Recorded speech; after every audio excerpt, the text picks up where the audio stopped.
effectivement, il voit le cinéma comme une très grande menace parce que ça va démoder toute une forme du roman, entre autres le roman descriptif. Donc, pour lui, il faut revenir à une forme de roman qui va être en compétition avec le cinéma, et cette compétition doit se faire à armes égales.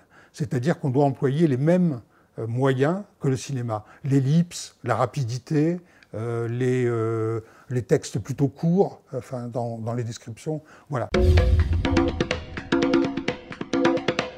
D'abord, ce serait un film en costume, donc relativement cher, avec une reconstitution de la guerre de 14, de New York dans les années 20. Donc ça, c'est la première grande difficulté. La deuxième, c'est un problème de scénario, d'écriture. Parce qu'en fait, le livre se compose de 4 parties qui n'ont pas vraiment de rapport entre elles. Les tentatives d'écriture qui ont eu lieu ont échoué en partie à cause de ça.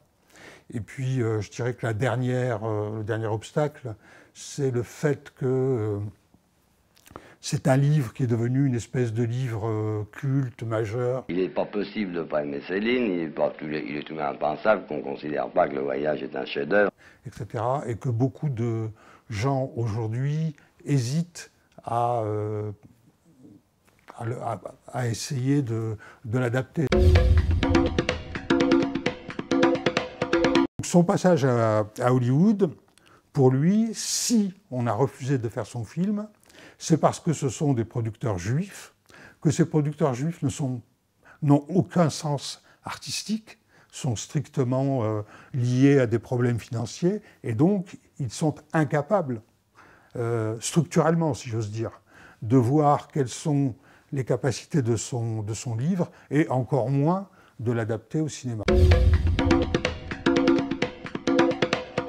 Pour moi, il y a 2 possibilités aujourd'hui.